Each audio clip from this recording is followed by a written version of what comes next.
talking about a behavioral approach to the conceptualization and treatment of anxiety disorders. It's not specific to autism, but I'm going to touch on points as I go through that are specific to autism. So how many of you are familiar with the diagnostic criteria for anxiety disorders? Just raise of hands. Okay. So I'm going to overview them in a really simplistic sort of way, just because I think it's relevant when we're talking about the conceptualization piece of things, and what we're thinking about is the diagnostic criteria. So the first one, I'm going to go over it disorder by disorder. And again, all of these disorders can also be comorbid with, well, with the new DSM can now be comorbid with autism, and are much more common, actually they're the most common comorbid diagnoses to autism. I've seen anywhere in the range of 70 to 80% comorbidity rates with autism and some type of anxiety disorder. So the first one is obsessive compulsive disorder, where a person presents with obsessions, which are recurrent and persistent thoughts, impulses, or images that cause marked anxiety or distress. And then compulsions that are repetitive behaviors that the person feels driven to perform that are aimed at preventing or reducing distress. What does this sound like if I'm talking about ASDs? Sounds a lot like those repetitive, rigid patterns of behavior that many kids display. So this one in particular, I find there's a lot of crossover with a lot of kids. And one of the moms I work with makes a great discrimination also between self-stimulatory behaviors and more OCD-like behaviors. And she says, self-stims they enjoy. And if you interrupt them, they don't really get upset about it. They might go back to it again in a few minutes, but they're not visibly distressed by you interrupting it. What we're talking about when we're talking about those rigid behaviors, or the ones that kind of verge into this OCD-like behavior, are the ones where you see those marked signs of distress when you stop them from happening. Crying, tantruming, aggression, self-injury, those types of things, and almost a fervent drive to complete or to fix or to rearrange things back to the way that they want them to be. Specific phobia is a marked and persistent fear that is persistent or unreasonable, cued by the presence of or anticipation of a specific object or situation. Many of the kids I work with have this as well. Thinking particularly in relation to dentists, doctors, those types of things, but also other random things. Haircuts is another really common one that I have kids who have fears. Dogs, birds, I don't know why those, well, dogs are unpredictable. Birds, I'm not sure why. Babies, crying babies. I have an inordinate number of kids who are afraid of small beings that are unpredictable about when they're going to make noise. Generalized anxiety disorder, excessive anxiety and worry that the person finds difficult to control. This is going to be tricky to suss out in a nonverbal kid, just because really you're asking the person to tell you how frequently they're worrying or what they're worrying about. But I actually have a few kids who probably no longer qualify for an ASD diagnosis, but have come back to me like 4 years later presenting with something like a generalized anxiety disorder, where they just have these overwhelming, one kid that I work with right now who has this overwhelming fear of getting old, particularly his parents growing old and dying and him being alone at, how old is he? 10? So not an unreasonable fear, however, not common or typical for a kid who's 10 years old to be fixating and worrying about those types of things. He also worries about what he's going to do when he grows up and if he's going to have a good job and being able to make enough money to support himself and these types of things at 10. Separation anxiety disorder is another pretty common one that I see personally in kids with ASD, which is excessive anxiety about separation from home and or about separation from those to whom the individual is attached. Typically it's mom, not always, but oftentimes it's when mom is leaving or dad is leaving or the kid has to go to preschool or that type of thing. Is where we would see this. Selective mutism is consistent failure to speak in social situations. I think this one is less common, though I do have a kid that I work with in Bellingham who has a dual diagnosis of autism and selective mutism. So she talks at home all the time. She goes to school and she literally will do nothing but meow and pull people by the hand in order to communicate. She is perfectly capable of verbal communication, right? So it's not that, I mean, she does have some language impairments as well, but she can talk. She just doesn't talk in the classroom environment. She will whisper to her friends on the playground, but will not speak audibly in the classroom. And actually, we tried to break that rule a little bit. I think we also have a little bit of OCD, rigid behaviors going on, and tried to get her to use an iPad or an iPod to communicate in the classroom. And that resulted in a bunch of big behaviors that they had never seen before at school because they were changing the rule of how we communicate at school. I communicate at school by grunting and meowing and pointing and leading you by the hand, and you give me what I want. Not, I have to use this iPod to communicate and you give me what I want. So also, as illustrated by that example, you can also have kids who have multiple of these categories. You have comorbid anxiety disorders as well as comorbid with an autism spectrum disorder. Social anxiety disorder, marked and persistent fear of one or more social or performance situations. This is very common in the general population as well. Public speaking is actually the #1 fear in adults, in the United States anyway. I'm sure it's probably the same here. So again, this one's a little tricky in ASD because they often have deficits in these skills. So are we looking at not wanting to socialize because of a performance deficit, or are we looking at not wanting to socialize because anxiety is interfering with us socializing in some way? Or both. Panic disorder, recurrent and unexpected panic attacks. Panic attacks basically are a number of physical symptoms that co-occur. So heart palpitations, shortness of breath, sweating, trembling, shaking, feeling like they're choking, chest pain, nausea, dizziness, hot flashes. So very physical symptoms. People are actually feeling quite physically ill during these. I have had kids who've actually thrown up during panic attacks. Other GI symptoms are also not uncommon. It's basically a full-on activation of your fight or flight adrenal response, and you're having all of those symptoms even though there's nothing visible in the environment that's triggering those.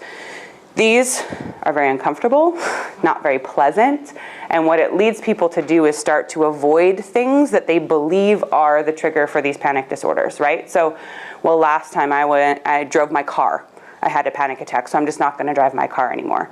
And then, well, last time I left my house, I had a panic attack, so now I'm just not gonna leave my house anymore, and if I just stay in my house, in my room, in my bed, then I'm never gonna have these awful, uncomfortable feelings again. So if we look at the commonalities of the diagnostic categories, criteria, generally speaking, there is some sort of feared stimulus that we define as excessive or unreasonable, and then some type of behavior designed to mitigate that anxiety, right? So in OCD, we have these bothersome, obsessive thoughts. We engage in the compulsions to reduce our anxiety surrounding those thoughts.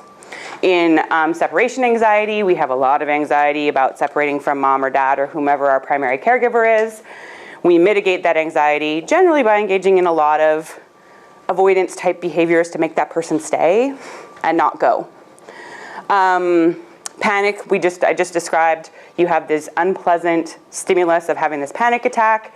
You make yourself feel better by avoiding the things that you think trigger the anxiety. So there's basically some type of feared stimulus and some type of behavior designed to avoid the anxiety or make the anxiety go away more quickly. If we look at the cycle of anxiety, basically what happens is if you were to stay in an anxiety-provoking situation, big if, because most people don't, what happens is you experience a peak in anxiety, you're still going through your adrenal reaction is happening in here, you're having all those pleasant, unpleasant feelings of tightness in your chest, maybe you're sweating, maybe you're breathing differently, your stomach's upset, you have butterflies in your stomach. At some point, that reaction maxes out just physiologically. It's not a reaction that can be maintained long term. So then there's a plateau, and if you stay this long, eventually it decreases. What does this look like to the behavior analyst in the room? Extinction, exactly. Exactly. So this basically looks like an extinction burst, right? Gets worse, worse, worse, plateaus at some point, and then it gets better. Most people leave about here. This is the point at which we make our exit. We feel uncomfortable, we do what we can to get out of the situation. So what do we know about the next time we go back into that situation? It's gonna be worse, right? The same situation, the same stimuli is now going to make us experience more anxiety, and our body is going to be telling us to get the heck out of there as quickly as we can because that's what we did last time to make ourselves feel better, right? Repeat, repeat, repeat, and this peak gets basically sharper, faster increase, higher levels of anxiety at lower levels of that stimulus, whatever it might be. Let's talk about the two types of, taking you all back to Psych 101 for those of you who have taken it. Thinking back to what types of conditioning and what types of learning might be involved in the development of anxiety disorders. I'll come back to that. I'll tie it all together in the end, I promise. Some of the seminal work in classical conditioning was done on fear conditioning.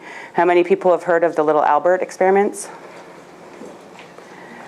Basically, this is one of those studies that could never ever be replicated at this point in time because it would never pass an ethics committee. Basically, what Watson did was teach a kid to be afraid of white rats by having a very loud noise go off whenever the white rat was in his presence. And then tested for generalization of that to things like white dogs and white rabbits and white pieces of fur, and had this really great fear reaction to all of those types of stimuli. So let's talk about a little bit more about, and actually within 2 trials, that's how fast this learning was. Within 2 trials, he was seeing the avoidance behavior, right? So these aren't things that take a long time to develop. This can be single trial or 2 trial learnings or social learning, depending on who in your family has specific phobias or anxiety disorders. So if we look at classical conditioning, we have an unconditioned stimulus that elicits a response without specific training. Then through association with the conditioned stimulus begins to elicit the same response.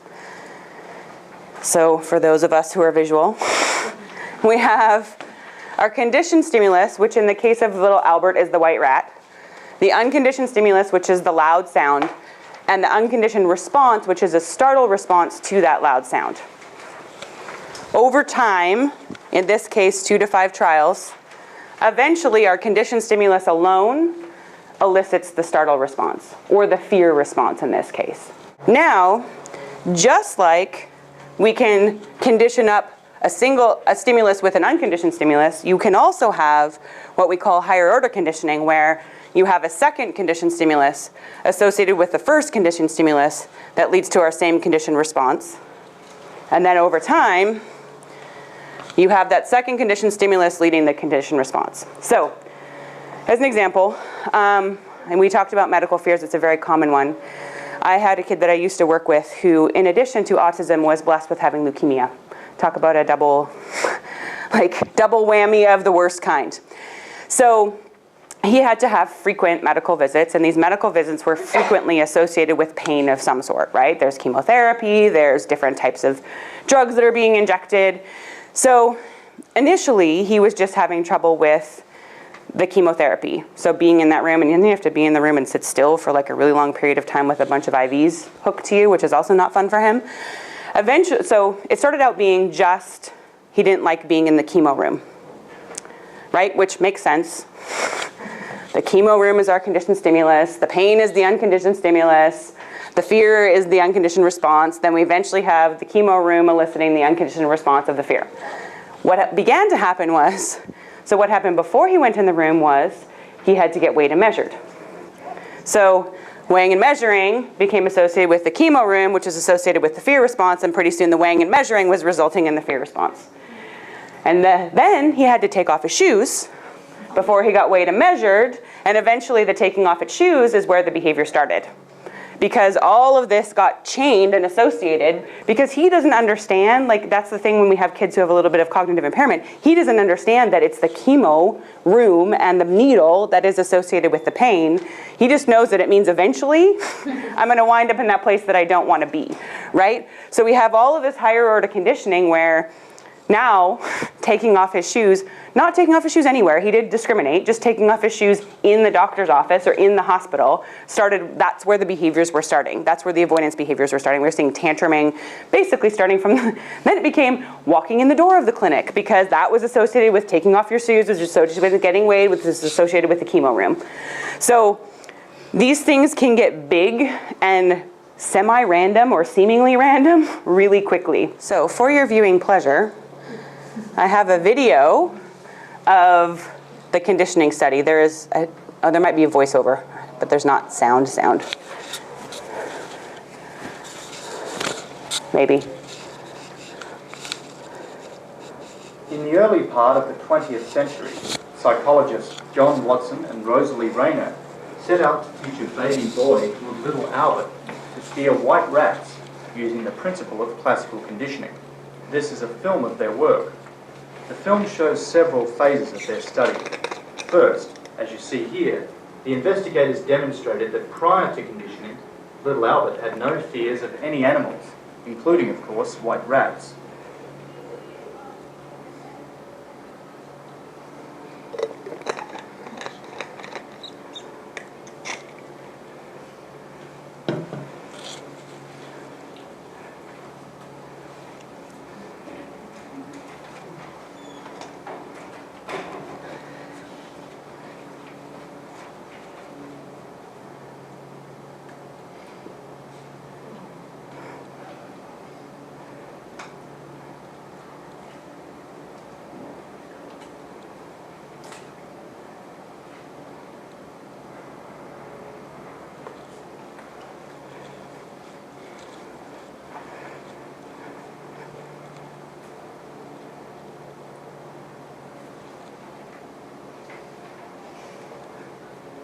He's actually shockingly not afraid of all these animals that are up in his face.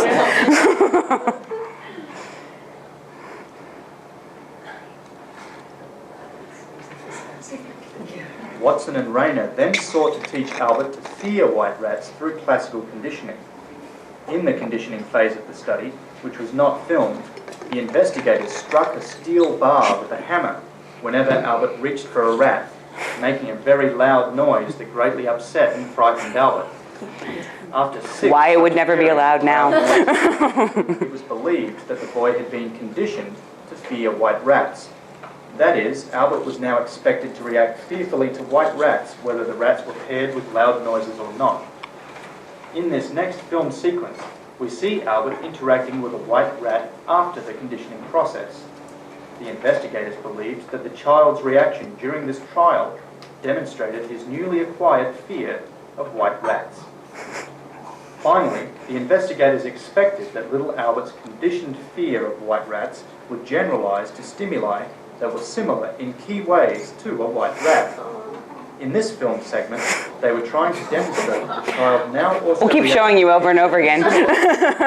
such as a rabbit, a dog, a furry object, and a white mask worn by Watson himself.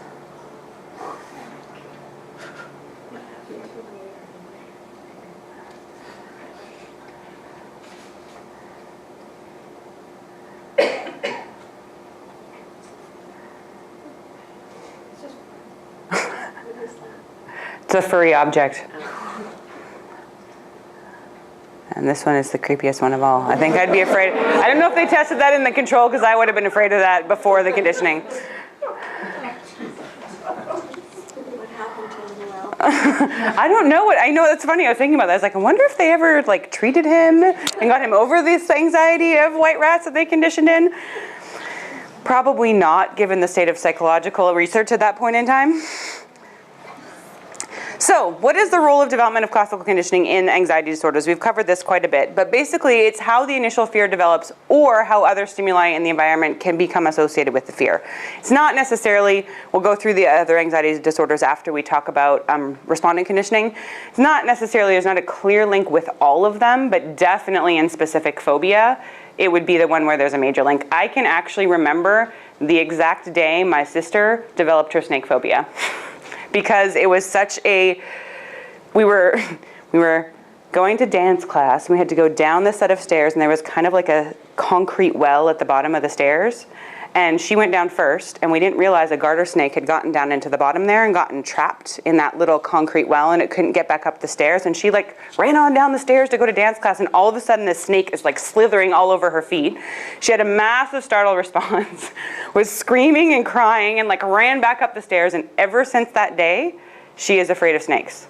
And I mean, it was a very clear one trial learning, unconditioned stimulus, conditioned stimulus, unconditioned stimulus, now we have a fear of snakes. So what are some types of unconditioned stimuli that can be related to the development of an anxiety disorder?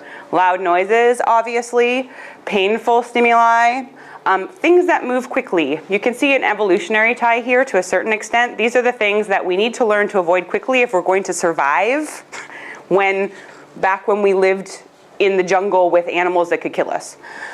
Foods that cause gagging or vomiting. Again, if we eat something that makes us sick, we generally, evolutionarily, don't want to repeat that again. And I think this is specific to autism, other sensory sensitivities, right? We don't always know what it is that's bugging a kid on the autism spectrum, whether it be the fluorescent lights or certain noises that we just aren't sensitive to. And then they might develop this seemingly strange specific phobia. I worked with a kid who was afraid of potted houseplants. I don't know what it was that like was the original association between the potted plant and this anxiety, but probably there was some of something like this. And so loud noises is sort of subjective, right? What's loud to a kid, or irritating to a kid on the spectrum might not be irritating to us. So we aren't always going to be able to know for sure what it is that started off things, but I definitely know a lot of the haircuts with the boys that I work with are because of those darn clippers they use, that buzzing noise they make, and that the feeling of them on your neck. If you have any type of sensory sensitivity, would send me through the roof personally. And so all it takes is a couple trials of that. If haircuts mean those buzzers are going to come out at some point, and now I no longer want to have my haircut. Let's move on to operant conditioning, which again, many of us in the room are familiar with. I'm going to talk about it specifically in relation to anxiety. So when an individual experiences anxiety, he or she often engages in escape or avoidance type behavior. And then those escape or avoidance behaviors are maintained by negative reinforcement, right? Negative reinforcement being the termination of a stimulus that leads to the increase in behavior, right? So I'm feeling anxious around the snake. I leave the area, I feel better, my anxiety is relieved.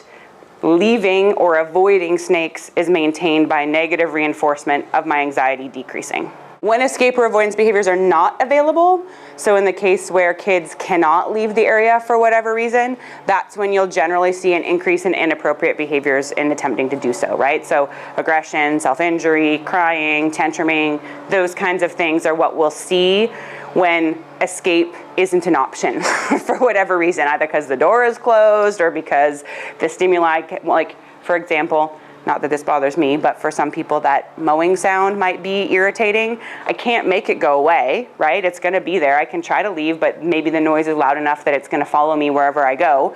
Then you might see an increase in crying or other signs of distress because I'm unable to fully escape the situation. And just for fun,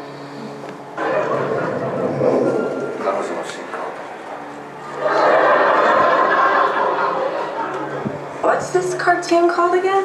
Oshikuru Demon Samurai. That's not a cartoon, it's anime. Anime.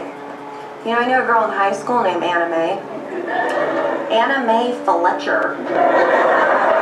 She was born with one nostril. Then she had this bad nose job and basically wound up with 3.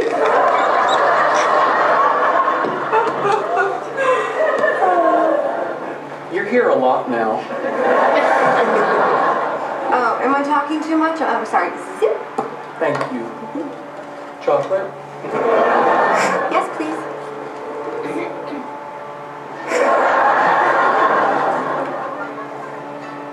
Oh.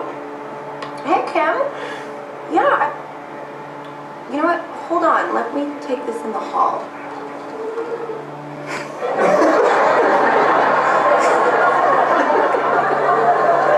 You'll never guess who they got to replace me with. Okay. I know what you're doing. Really? Yes. You're using chocolates as positive reinforcement for what you consider correct behavior. Very good. Chocolate? obviously we're talking about negative, and then they go on to misuse the word negative reinforcement, so I cut it off before that part because that bugged me. But just an example of operant conditioning. Now, we talked about this a little bit before, the anxiety curve, right? So in the maintenance of anxiety disorders, what we see is an increase in anxiety, engaging in some type of avoidance behavior, then we feel better for a period of time. Then our anxiety peaks again, and you notice higher peak the second time like we talked about, we avoid, anxiety goes down. And basically, as we avoid more, the anxiety in that situation increases over time. Some really smart person in 1947, just kidding. Maurer in 1947 developed the two-factor theory, which basically combines respondent and operant conditioning into a theory of the development of anxiety disorders. So basically, it initially develops by the pairing between the neutral stimuli and the fear-producing stimuli. So respondent conditioning, and then is maintained by the avoidance behaviors and operant conditioning. So I think this is really clear in specific phobia, right? We develop this phobia of whatever, the doctor. We avoid going to the doctor or engage in all of this behavior if we're a kid and our parents tell us we have to go to the doctor. Engage in all of this behavior when we're going to the doctor that sometimes results in mom or dad throwing up their hands and saying, well, forget it, we're just not going to the doctor today. I feel better, therefore next time I go to the doctor, I engage in the same behavior in order to avoid going to the doctor. So specific phobia, I think, is the most clear cut that fits Maurer's two-factor theory really well. And panic disorder to a certain extent too, right? Our bodies in general are not perfectly regulated all the time. Throughout our day, there's variability in our heart rate, there's variability in our breathing rate. Sometimes, for no reason at all, our heart starts beating faster. If you are hypersensitive to that, and you think it means it's a signal of danger of some sort, that can then kick off a panic attack. Or if my breathing rate varies, or if all of a sudden I feel sweaty for some reason, and it's maybe not specifically particularly hot out. So what we find is that people with panic disorder are abnormally sensitive to natural variabilities in how our body works. And then when they sense that initial beginning of some change, they experience anxiety, which then triggers the bigger reaction that leads to the panic attack. So the pairing here would be the neutral stimulus of these slight variabilities in our body rhythm with the feared stimulus, which is the panic attack. And eventually those minor variations lead to the panic attack pretty quickly. And then again, it's maintained by the operant conditioning of had a panic attack in the car, therefore I'm no longer driving. Or I start to leave the house and I start to feel a little bit of panic and I turn around and go back inside the house. I feel better. Now I'm maintaining that more and more and more. OCD, the pairing piece here is a little bit weaker. I can't always draw a direct link between, so let's take an example of clients I've seen who used to think that they had to flick the light switch off and on 50 times, otherwise their kid would die. I can't come up with the respondent conditioning that led to that particular thought, but the operant conditioning maintenance is really clear, right? I start to feel anxious about something, an obsessive thought that I'm having about germs, say. I wash my hands. I start to have that thought again, I wash my hands again. Start to have that thought again, I wash my hands again. And the hand washing gets more elaborate as time goes on because my anxiety is higher, therefore it takes longer for it to dissipate. So these rituals that I engage in to make me feel better have to get longer because it takes me my anxiety longer to decrease, right? So it starts out as being I wash my hand one time, it ends up being I wash my hands for half an hour because as I have those obsessive thoughts, I do the compulsive behavior to relieve that anxiety, the anxiety gets bigger, the ritual and routine gets longer, to the point where they consume people's days. Generalized anxiety disorder, again, the link in the operant conditioning piece of things, respondent conditioning piece of things is a little bit weaker as well. I have a harder time coming up with a specific thing that led to it. But the operant conditioning is basically the same. In generalized anxiety disorder, what often happens is you see people, we call it reassurance seeking, right? So I have a kid the kid that I was describing, who's afraid of his mom and dad dying, who will ask his mom every day when she's coming home from work. He knows the answer to that question. He's a smart kid.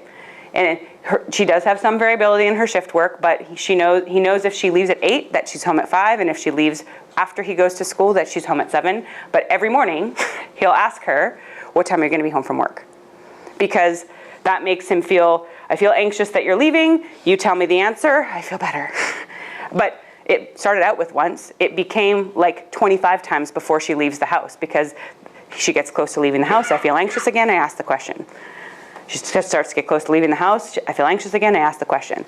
So it can lead to these questioning behaviors or seeking of reassurance or making sure that the answer hasn't changed somehow between a minute ago and now, that maintains that anxiety behavior. Separation anxiety, again, this I can see there could be a situation in which something scary happened while mom was out of the house or something like that. Sometimes not necessarily. But again, how it's maintained is, I get anxious because mom is leaving the house, I have a giant tantrum, mom doesn't leave the house, I feel better. And repeat the cycle every time mom goes to leave the house or drop me off at school. Selective mutism, again, the operant conditioning piece of things is a little bit weaker here, but the respondent conditioning is weaker, the operant is clear. I'm feeling anxious in a social situation. I control that situation by just not talking. If I don't talk, everything's gonna be fine. And social anxiety, sort of the same thing. Really what you see here is avoidance of the situations that produce that anxiety, right? So I'm nervous about public speaking, I just don't public speak. I'm nervous about going to parties, I just don't go to parties. And I relieve my anxiety in that way. All that being said, if we think about the basis for the development, the behavioral underpinnings of the theory of the development of all of these, what are our treatment options? And basically, like we talked about before, in sort of what that curve looks like, all of our treatments are based on extinction. Yeah? Just a quick question. Couldn't fear be learned by watching someone else go through the fear? 100%. What do you think about this whole, and I see like the kind of condition response, stimuli and the whole response, but couldn't a child just associate a fear by watching mom being fearful? 100%. Right, okay. Yeah. So on those ones where it's like kind of a bit less clear, like the obsessive compulsive disorder, it could be something that the child kind of learned. Models, yep. The social learning. Behavior, right? Yep, totally. Even specific phobias, really. I mean, it's why I encourage, I don't have a lot of them personally, but the ones I do, I manage really well around my kids because I don't want to pass on that fear behavior to my children, right? I'm not afraid of snakes. I don't have a problem with them, but my sister does a really good job when my kids are around of not freaking out if we're walking through the field and she sees a snake, because you're right, that's exactly right. Not only do these things develop from an evolutionary standpoint for us to be afraid of the things that, could kill us, but if I see somebody that lives in my tribe react in a certain way, I'm probably gonna want to learn that pretty quickly so that I don't have to be the one who gets bit or killed in order to learn that, right? So 100% there's a social learning piece of this thing as well. So they're all based on extinction, right? From an operating conditioning standpoint, it means prevent behaviors from allowing the individual to escape or avoid the anxiety-provoking situation. If they can maintain in that situation, eventually the anxiety will decrease. And from a classical conditioning standpoint, from extinction, it means repeated exposure to the conditioned stimulus without the associated unconditioned stimulus that will lead to the extinction, right? So if we go think back to little Albert, the treatment would be have him around the rat a bunch of times without that loud noise going off, and over time, those two will unpair. He will learn that the white rat, is no longer a signal for this big scary noise that's going to happen. The key being without the unconditioned stimulus, right? So when you're going through your treatment, unless you can guarantee that this is not going to happen, extinction is not going to be effective. And exposure is going to be really hard, right? So I had a kid who was afraid of, again, this is autism, we have all kinds of weird fears, who was afraid of flushing the toilet because he was afraid the toilet was going to overflow. We worked really hard, we desensitized him, we got him all the way up to the point where he's flushing the toilet. He lived in an old house, and randomly he flushed the toilet and the dang toilet overflowed on the first time he flushed, and that was like, seriously? So now That's what I mean. We have to guarantee that this is not going to happen, or whatever the feared stimulus is not going to happen as a result of the situation we're putting them in. Otherwise, we're reinforcing that anxiety. See, I told you it could overflow. And I'm like, oh, you're right. Now we have to desensitize you to the toilet overflowing. But point being, you want to, so if I'm desensitizing a kid to the dentist, I want to make sure that when they're going for the first however many trips it takes to get them comfortable, that there is no pain, right? If some dental emergency happens while I'm going through this process of desensitization, and now the kid has to get frozen and get a shot or get nitrous, probably I've just set myself back to the beginning of treatment, because now this stimulus that I was fearing happened. My worst fears were proven to be true.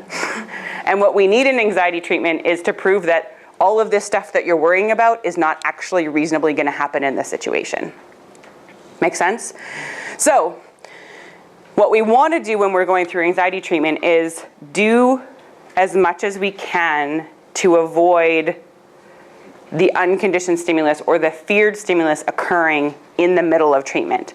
This might mean not going to the doctor on a regular basis for however long it takes to desensitize, or not getting dental treatment, not in the long run, obviously we're working towards it in the long run, but not going to the dentist. Obviously if there's an emergency, that just messes it up and we have to do it. But if we can, controlling so that we don't have those feared stimuli happening in the midst of our exposure, because that's going to set us back probably further than the beginning of treatment. So there's two methods that we can use to accomplish this. The first is what's called flooding. And basically what this is prolonged exposure to the anxiety provoking stimulus until the individual no longer experiences signs of anxiety. And then we have systematic desensitization, which is gradual exposure to a hierarchy of anxiety provoking situations. And we're going to walk through each of these individually. So in flooding, the pros are the exposure protocol is generally completed in a relatively few number of sessions, right? If we can ride it out, we can stay in the moment, we can stay in that anxiety, we can get all the way through our extinction burst, and we do that a few times. Doesn't take very many trials before we see anxiety relief. The con is you will often experience, particularly in nonverbal kids, a very high level of negative behaviors associated with that. And sometimes such a high level that ethically it's not the best choice, right? Because either the child is in such distress, they're engaging in such high levels of aggression that we can't control and keep everybody safe in the situation, or high levels of self-injurious behavior, or just trying to get out, right? I worked with a kid who, this was before I knew all of this, so I probably would have chosen a different strategy at this point in time, but he had a rigid routine about having to be the one who pushed the crosswalk button. Whenever we crossed, like actually any button, elevator button, crosswalk button, didn't matter. He had to be the one to push it first. So one day, Mom and I are going to tackle this. So we're going to go out and we're going to go for a walk. And I lived in Richmond. I don't know why we picked a busy intersection, but we did. Go to cross the street. I push the button. Mom's got his hand. We're crossing the street. He's pitching a fit because he wasn't the one who pushed the button. We're going to walk across the street. Halfway across the crosswalk, he got out of her hand and darted back across 3 lanes of traffic to be the one who pushed the crosswalk button, right? So in retrospect, probably not the best choice. I probably wouldn't choose flooding in that situation because I can't control all of the variables and keep everybody safe in that situation. But if you're talking about an adult or a higher functioning individual or somebody who's motivated, right? That's somebody who's motivated to get over this fear, it can be really effective. You just have to also have the time, right? This can take the first time around, and I'm going to show you some video examples from typical adults. This can take several hours to a day the first time around to get the person to the point where they can actually sit, number one, stay in the situation, and then number two, stay in the situation until they're calm, right? Because that's the key. It's not just like tough it out for an hour and then leave, because if you're still anxious after an hour, you still have to sit in whatever that situation is until you're calm. Otherwise, you just undo everything. This is a quick video of flooding and what it looks like.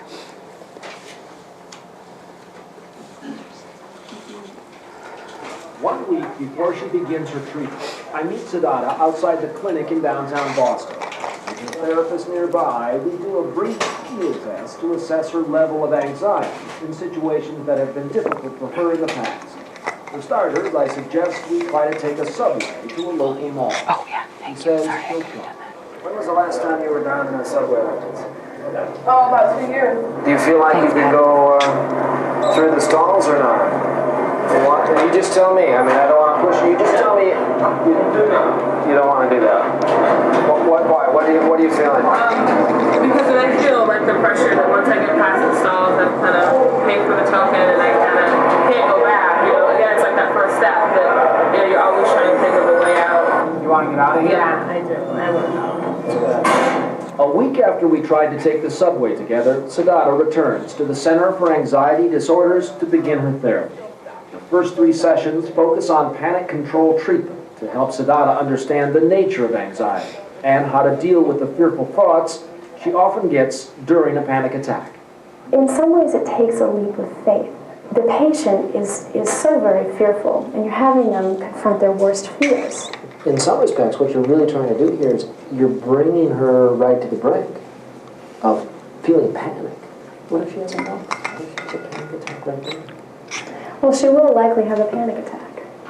But will that mean a meltdown? I don't think so. Finally, a sort of panic attack chaser.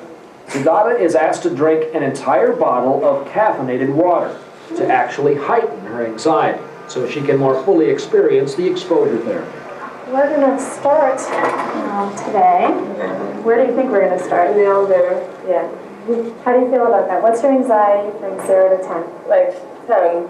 For Siddhartha, like some other agoraphobics, elevators feel like vertical tubes. She hasn't used one in years. Ready? She'll take the stairs or nothing at all. You can do it. But not today.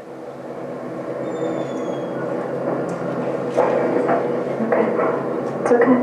Just step in. As it turns out, getting in is the easy part. What's your worst fear? Then we'll get stuck. And then what? And we'll die in here. The therapist is steady and reassuring, but it's still 15 minutes before Siddhartha can even attempt to close the door. I'm thinking, I don't even know if I can do this. Why can't you? What's holding you back?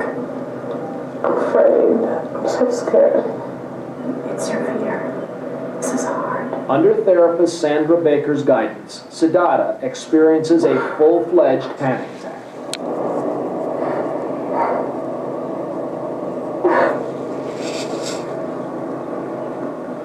And I have all these anxious thoughts about what will I do when the door closes. For Siddhartha, simply being able to ride this elevator will become an act of terror and ultimately liberation. I'm going to take my hand off of the button, and I want you to feel the anxiety. It will not hurt you. I'm taking my finger off. You're okay. You're okay. That's just a behavior. That's anxiety. You're fine. You can have fun. Oh my God. Just let it come out. Oh my God. Okay, I'm gonna let the way you said. Finally, Siddhartha breaks through her worst fear. You're doing it. This is great. You're doing it. Oh my God. Okay. Now don't go out of the elevator yet. Okay. Just stay. Eventually, like removing the training wheels, Siddhartha has to do it on her own. Ready? Okay. You can do this. Oh, this is hard. She's going down. Repeating the experience again and again breaks the back of her fear. And with each successive trip, Siddhartha's anxiety decreases. Having taken her first leap of faith, found herself still mentally on solid ground, the next step was slightly easier. Back to the subway, again with therapist in tow. This time, although she was a bit nervous, she was able to take the train with the therapist. Then, once again, she had to do it on her own. Over the the next 3 days, Siddhartha would not only ride the subway all over town, but also gain enough confidence to ride a bus by herself for the first time in years, to drive a car again, and to enjoy the simple pleasures of strolling the streets to do a little window shopping. How are you doing? By the time I caught up with her at the Prudential Center in downtown Boston, Siddhartha seemed like a very different person from the young woman I'd met just a couple of weeks earlier. I can just see the way you walk. There's a little more spring in your step. Finally, to test the limits of her rediscovered freedom, I asked Siddhartha to join me for an elevator ride to the top of the Hub, a Boston landmark 53 stories up. Are you ready? I am. I really, really am. I think I'm more nervous than you are at this point. Whether exposure therapy has a long-term benefit for people who have panic disorder with agoraphobia is still being researched. But for now, for Siddhartha, the sky's the limit. So, you can see even for her, she's really motivated to get over this fear, it's still very, very difficult to do the flooding, right? It's putting yourself in the situation that's causing you an immense amount of distress and being able to tolerate that distress long enough for the anxiety to go away. So, very, very effective, very, very difficult to implement, particularly with kids with developmental disabilities, because sometimes the short-term pain for the long-term gain isn't, that tolerance isn't always there, right? Kids on the spectrum are often about like the gratification right here, right now. So being able to tolerate that is going to be very difficult for them. So now let's look at systematic desensitization. The pros are we generally see fewer but not zero rates of negative behavior, right? We're going to see some signs of distress. If we don't see signs of distress, then we're not at a high enough level of anxiety, basically. But we don't want it to be so distressing that they're having tantrums. So it's finding that fine line and working in that, what we would call in developmental psychology, the zone of proximal development, right? The zone of proximal anxiety. We're looking to work in the part of it where we're a little bit anxious, but not so anxious that we're engaging in extreme behaviors. The con is exposure protocols can take a lengthy period of time to complete. And when I say lengthy, I mean often years, depending on the individual and depending on their level of anxiety and depending on their rates of exposure to the unconditioned stimulus between trials that we're running. So part of your choice point here is also how quickly do I need them to be able to tolerate the feared situation, right? If we have a dental procedure coming up, I better move through this pretty darn quickly because I need to get it done before whenever the dental procedure is, or medical procedure.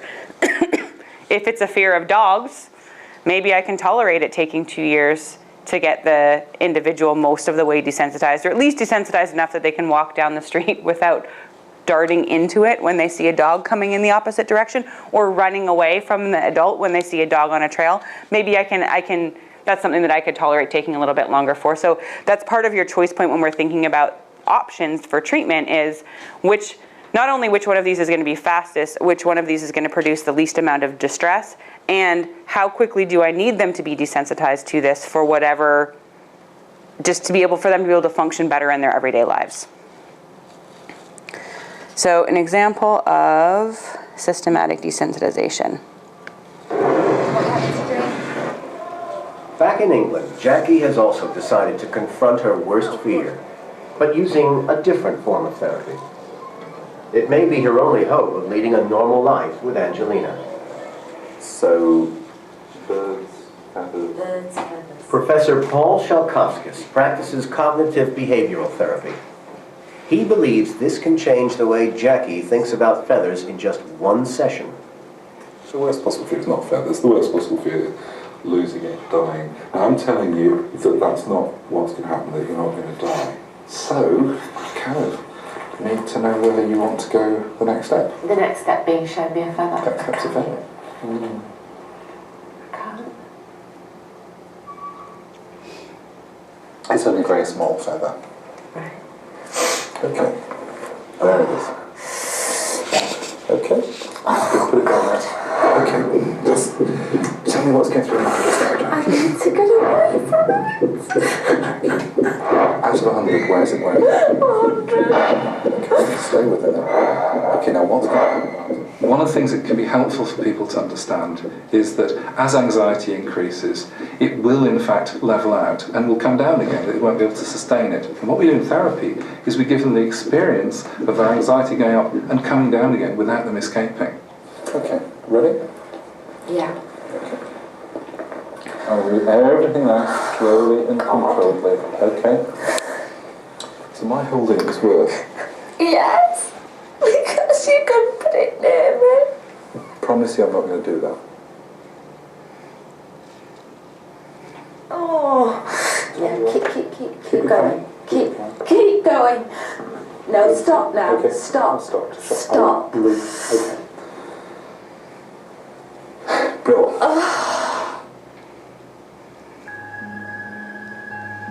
Jackie's therapy activates the links in her brain between feathers and danger. Usually she'd run away, but now she's forced to sit tight.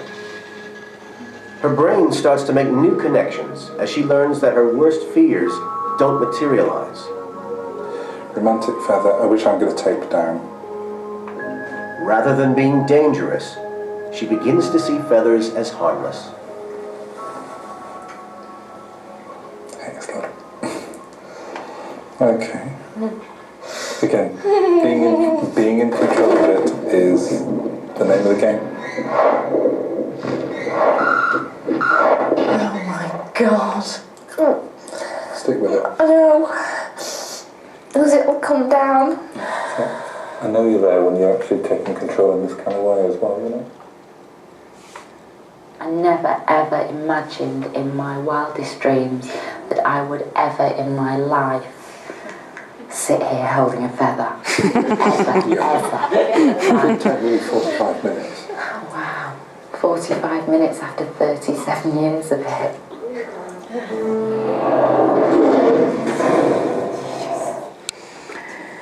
So all of that would be steps in a hierarchy, right? The first step is you have the feather in sight, some distance away from you. The next step is you have the feather in sight a little bit closer to you. The next step is we do a bigger feather in sight closer to you. Then we do holding a feather. And that all would be steps in a hierarchy that you wouldn't move from one step to the next until she's rating her anxiety as lower. And or if we're talking about kids who are nonverbal or minimally verbal, until they're no longer showing what we know are the physical signs of them being in distress, right? So they're not crying, they're not whimpering, they're not making, some of my kids will just talk perseveratively about them, about whatever it is, make comments on it. The toy's making noise, the toy. So I'm not gonna move on in my hierarchy until those behaviors have gone away, because I know I'm not at a low enough level of anxiety that they're gonna be successful when I go that next step up in the hierarchy. Ideally, we're having people participate in creating the hierarchy. Again, that's tricky if we're talking about kids who are nonverbal or minimally verbal, but my higher functioning kids, 100%, we're having them participate in, okay, we really want to work on your fear of dogs.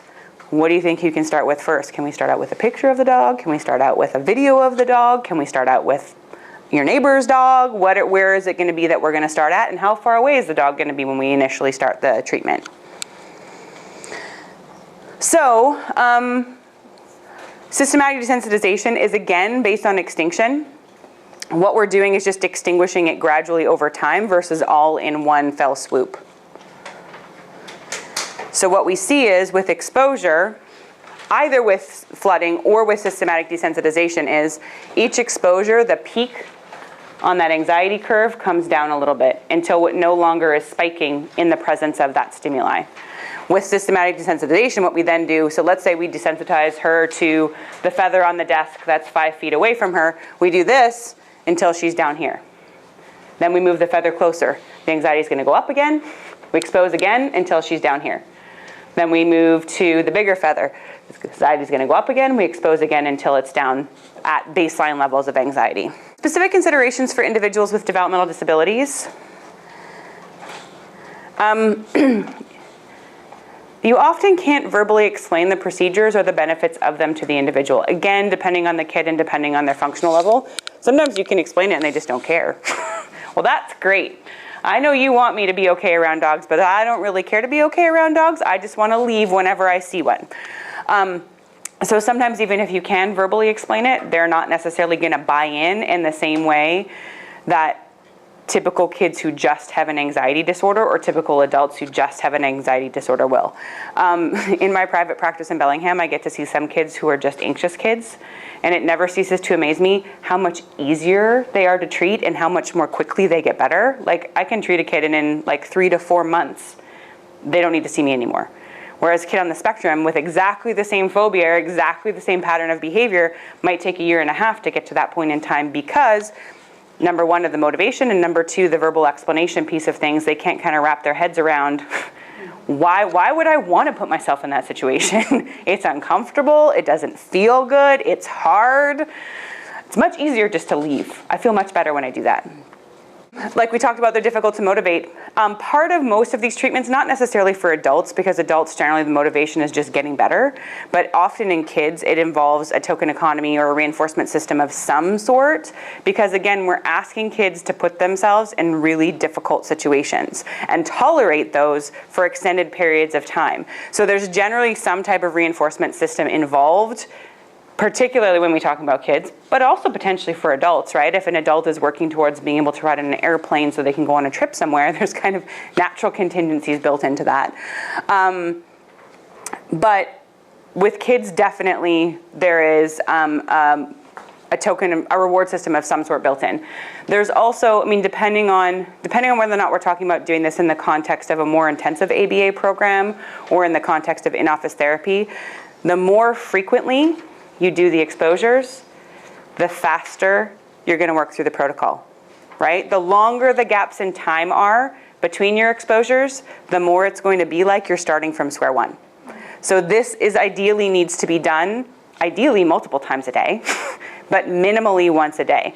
So kids are also going home with homework. I mean, again, if we're talking about doing this in the context of like a 25-hour-a-week intensive ABA program, we can do it in sessions, and that's easy. We make these programs a priority. Every single session you're running these programs so that we're sure that they're getting hit at least once a day. But if parents can participate and have them practice even more outside of therapy, that's even better because we're going to get through those protocols more quickly. If you can tie it into some natural type of motivation, that's better too. A couple of my higher functioning kids have really wanted to do certain things that they just can't do with whatever their current fears and phobias are. So I have one of the students that I work with is a competitive dancer, and she had a bunch of different fears and phobias, but one of them was leaving her parents, and she wanted to be able to go to an overnight dance competition with her dance troupe, and she couldn't she wanted to be cool, so she didn't want to have to hang out with mom and dad the whole time in the hotel room.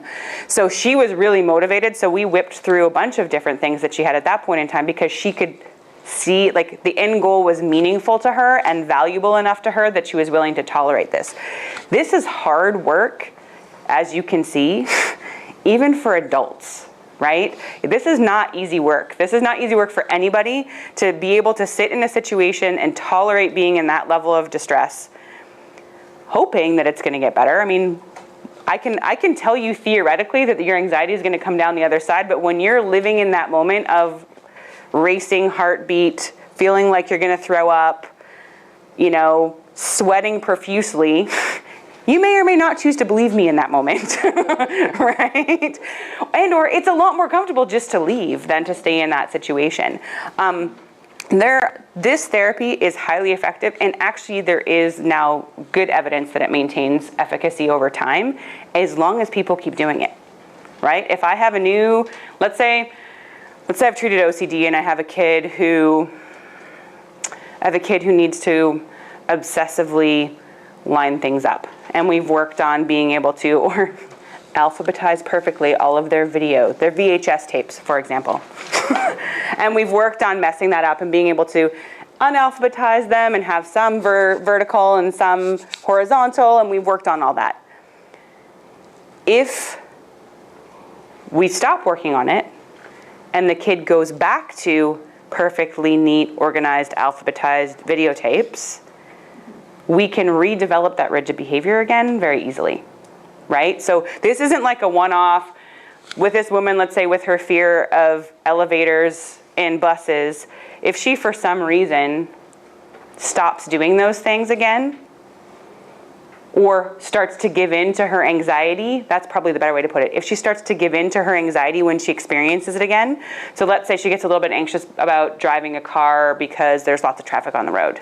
If she goes home, gets out of the car, doesn't drive again for a week, her anxiety in that situation is going to come back. So this is not, it's not like a one and done type situation, right? We're not going to just treat this and like, okay, I'm never going to be anxious about driving in my car ever again. Every time she starts to feel that anxiety in any of those situations that she has had avoidance behavior in the past, she has to still fight through that anxiety in order to not have these issues reemerge, right? And that's the tricky part. I also often talk to the kids that I work with about our goal isn't to eliminate anxiety, because that's not realistic. All of us experience anxiety probably every single day at some point in time. My goal is to help you manage your anxiety so it doesn't stop you from doing the things that you want to do. And if they can have that, again, if they can be motivated by those more bigger, longer term outcomes, a lot of them get it. Even my kids in the spectrum, like, and they can actually start writing. I had a kid write their own exposure protocol. I showed up at her house one day and she's like, so I started to feel she was super anxious, and one of her, I don't even know what she was anxious about necessarily, but one of her coping mechanisms, she had OCD, and her compulsive behavior was compulsively applying chapstick. And she used to literally have chapstick in her hand everywhere she went. Sleeping at night, in her hand. And if she woke up in the middle of the night and it was out of her hand, she would panic and like have to dig around in her bed until she found the chapstick and put it back in her hand again. So we talked about like, okay, what if you put it under your pillow while you're sleeping to start out with?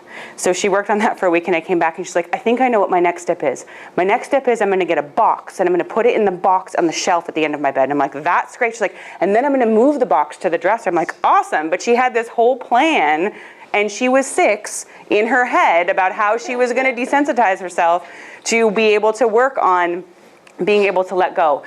The great thing about this is if you can get people through those first few levels of the hierarchy, they also realize there is reinforcement in feeling better, right? There's reinforcement. You could see the difference in that woman's demeanor from the first starting of the video clip to the end of the video clip. This doesn't feel, it doesn't feel good. Yes, you're avoiding anxiety, but you're also avoiding a lot of other things along with your anxiety, right? It doesn't feel great to not be able to do the things that you want to do because you feel anxious when you ride in an elevator or try to get on the subway. So if you can get individuals through the first steps of the protocols, normally there's also reinforcement in being successful and getting better, right? So that in and of itself can become a motivator for the higher functioning individuals. Again, for the nonverbal kids, you're probably always going to have that carrot that they get at the end. And it might have to be an edible or something immediate like iPad time that they can get right after they've tolerated that hard thing for them. The other benefit from a conditioning standpoint, right, is what we know about reinforcement is when we associate a neutral or negative stimulus with a positive stimulus, over time the valence of this neutral or negative stimulus increases to be more positive. So there's also a side benefit of if I associate haircuts with iPads and do that over and over and over and over and over again as I'm desensitizing, eventually haircuts become more positive, partially because I'm desensitizing the anxiety, but partially because I'm associating it with this reward repetitively, right? So there's also benefit to that pairing from a theoretical standpoint of making whatever it is that's hard more positive by association with the reinforcement. So examples of things where I've used this type of desensitization. Self-care routines, hair brushing, teeth brushing, that type of thing, where maybe we're really super sensitive to, I've had kids who the second you pull the toothbrush out of the cabinet, they start experiencing anxiety. So we start with looking at the toothbrush in the cabinet. Then we start with touching the toothbrush while it's in the cabinet. Then we pick up the toothbrush. And we don't even go near their mouth for like the first 6 steps of the protocol, right? Medical care is another one. General rigidity tolerance. So I have lots of kids that have this there's not one thing they're rigid about. One day it's one thing, the next day it's another thing, the day after that it's something else, and maybe eventually we cycle around to the first thing again, but it's kind of this ever-moving, ever-changing cycle of rigidities. So sometimes what I do is I work on just general tolerance. Okay, we're going to tolerate the thing you don't like for 15 seconds. Whatever it is that particular day, right? So be it wet clothes, or me closing the door, or somebody else going first in line, whatever it is, we're going to tolerate it for 15 seconds. Then once we can do it for 15 seconds, we do it for 20 seconds, we do it for 30 seconds, and usually what happens is after about 2 minutes, it's not a big deal anymore. But we gradually work up to 2 minutes. I don't start at 2 minutes. Impulsivity is another interesting one. It's not an anxiety, well, it can be anxiety-based. Sometimes it's not anxiety-based, but teaching them to see a stimulus that normally elicits a specific response and not engage in that response, right? So every time I see a kid with a ponytail, I want to touch it, right? So practicing seeing a ponytail, resisting the urge for 15 seconds, you get a reward.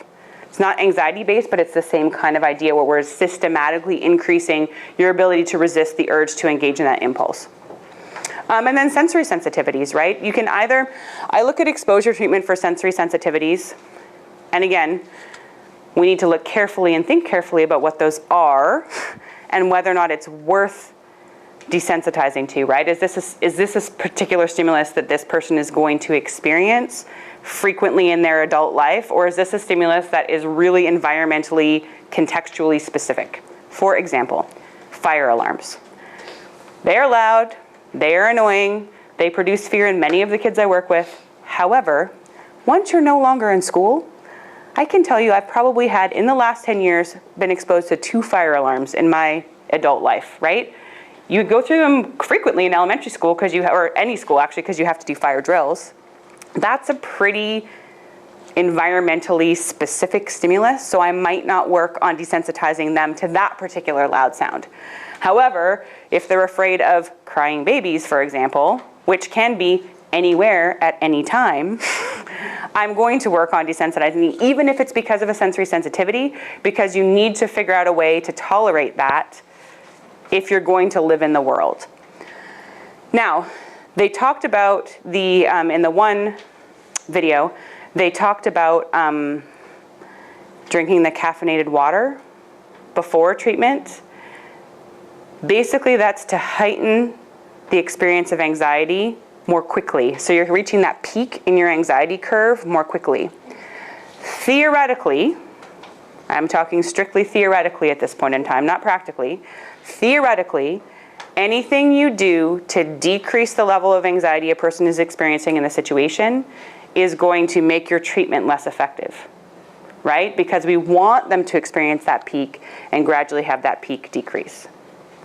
Qualification being, sometimes in practical terms, sometimes the reaction is so extreme, even to low levels of exposure to low levels of the stimulus, that we need to have something to mitigate that response, at least temporarily. So specifically in the context of sensory sensitivities, right, I'm thinking about some of the accommodations we make for students who say are sensitive to loud noises where they wear the ear-canceling headphones. Theoretically, if I'm desensitizing, I don't want to use those, right? Because it's going to change the stimulus, so it's no longer my target stimulus as it exists in the environment.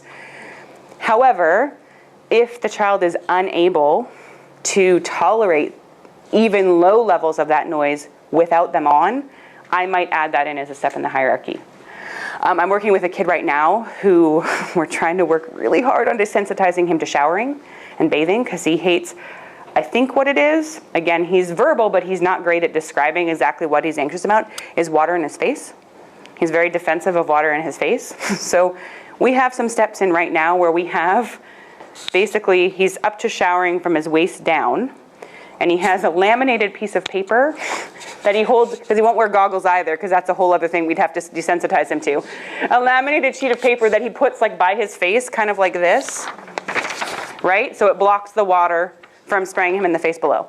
I know I need to get rid of this eventually, right? He can't be showering for the rest of his life like this, but as an intermediate step so that we can get him more desensitized to the water on the rest of his body. I include that as a step in my hierarchy, and then I work towards. So we started out with the laminated paper sheet, with the shower at half pressure, right? Because the more pressure you have, the more splashing you have. Our next step is with the laminated sheet, with the shower at full pressure. Then our step after that, which is going to be hard, is no laminated sheet with the shower at half pressure. And then no laminated sheet with the shower at 100% pressure. So we're gradually working him up to being able to tolerate that feeling of not directly in his face, but little water droplets that are bouncing off his chest, hitting him in the face. So sometimes, even though our end goal is to not have those accommodations in place, we put them in place and we can plan them as part of our hierarchy. Sometimes that can make treatment easier and more effective.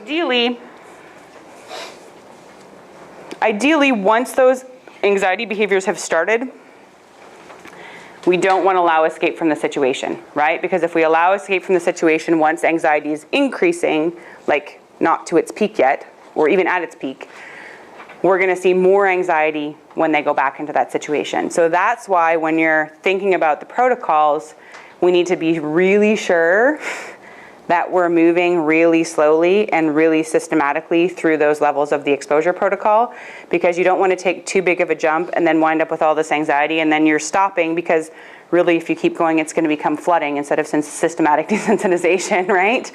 So you just, number one, you want to make sure you have somebody who knows what they're doing, helping you design these, like a psychologist. Number two, or somebody who's consulting at least on the case, who has some mental health experience.